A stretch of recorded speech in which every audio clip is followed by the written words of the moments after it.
그리고 나서 아래로 내려갑니다. 그래서 부루가 이제는 뭐냐면은 사공우를 만나는 것이 이제 도산입니다. 도산이라고 하는 것이죠. 그래서 치수법을 전수한 곳이 바로 단군조선의 역사명령을 받은 지역이 바로 도산이고 지금은 회계산이라고 한다. 회가 모일 회자예요. 그러니까 여기서 모였다라는 거죠. 모였다라고 하는 것이 회계산의 회자에 들어 있습니다. 여기서 모였다. 회계산은 지금의 절강성 소흥현 동남쪽에 있다. 일명 도산이었다. 뭐 형산, 동산, 모산이라고 합니다. 모산은 발음상으로 보면 모였다라는 의미가 있지 않나라는 생각이 드는데요. 그렇게 해석하시는 분도 있습니다.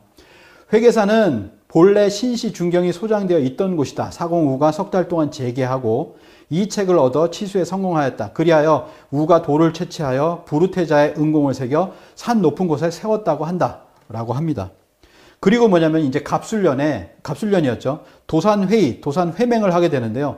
갑술년의 도산회의를 했던 이 문구를 국내 문헌에서 뭐라고 하냐면 하우 18년이라고 합니다. 하우 18년. 이게 과연 맞냐 이거죠. 갑술년은 하우 18년인가 아니면 단군 왕검 67년인가 라고 하는 겁니다.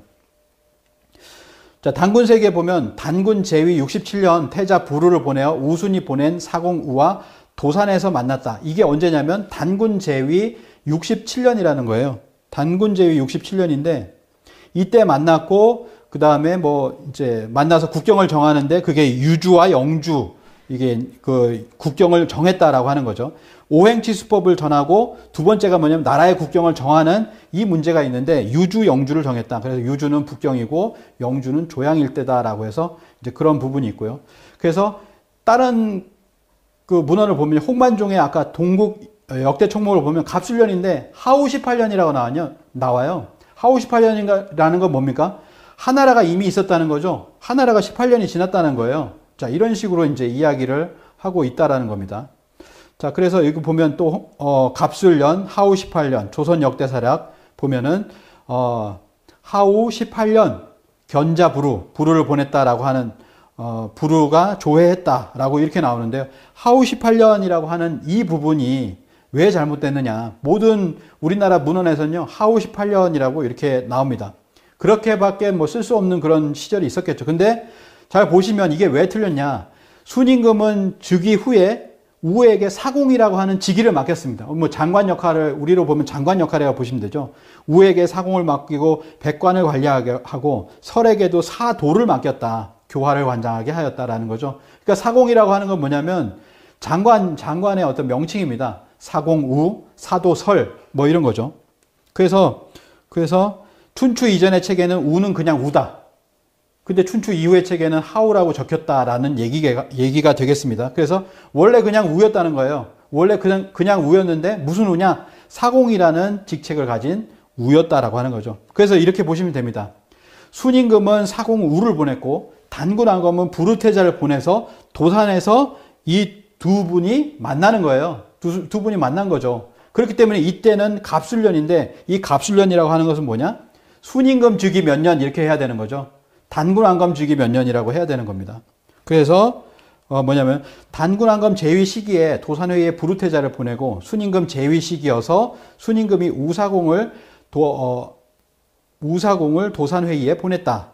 그러므로 사공우를 보냈다는 거죠. 그러므로 단군 제위 시기는 맞고 하우시 18년이라는 국내 문헌은 모조리 틀린 게 되는 겁니다. 제대로 적는다면 순임금 제위를 적었어야 맞는 것이죠. 아마 중국 문헌도 그렇게 돼 있으리라고 보는데요. 왜냐하면 어떻게 되어 있습니까? 하우시가 도산해맹을 이렇게 다 모여라 이렇게 했다라고 하는 식으로 중국 문헌에도 나오죠. 그렇기 때문에 이게 잘못 적혀 있는 것이다. 제대로 적혀 있는 것은 환단고기 뿐이다 라고 하는 것을 알 수가 있습니다. 자, 그래서 이제 부르테자 이런 내용들이 나오는데요. 그러면은 뭐냐면 중국은 하상주 단대 공정을 했어요. 1996년에서 2000년에 하상주 단대 공정을 해서 하나라, 상나라, 주나라의 연대를 맞췄습니다. 근데 맞춘 것이 어떻게 되냐면 환단고기와 황극 경세서의 연대는 거의 비슷합니다. 거의 비슷하죠.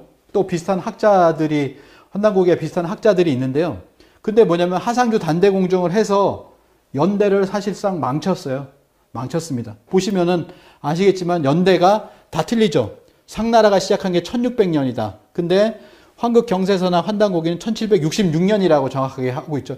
1600이라고 하는 건 정확하게 떨어질 수가 없는 거예요. 그러니까 추정치입니다. 1600년쯤 되겠지. 그리고 2070년이라고 하는 것도 추정치를 갖다가 만들어 놨는데 왜 이렇게 만들어 놨는지 모르겠습니다. 제대로 뭐 연대를 측정해서 5년간 측정을 했는데 정확하게 공식적으로 명명한 게 이렇게 되어버렸습니다. 그런데 뭐냐면은 이게 맞는 거죠. 환극경세서도 조금 하나라의 앞부분은 조금 틀립니다. 그렇지만 그 뒷부분은 완벽하게 이렇게 일치하고 있죠. 이런 부분을 이렇기 때문에 우리가 그 연대라고 하는 거, 그 연대에 무엇이 있었느냐라고 하는 것을 찾으려면 하나라도 보면은 환단고기, 그러니까 환단고기 하오시와 우리나라하고 이렇게 접촉하는 그때 연대, 그 연대를 맞추면 하나라의 연대가 나오고 상나라의 연대도 그렇게 해서 나오고 주나라의 연대도 정확하게 나오는 면이 있다라고 하는 거죠. 환단고기만 인정하면 하상주 연대를 찾을 수가 있습니다.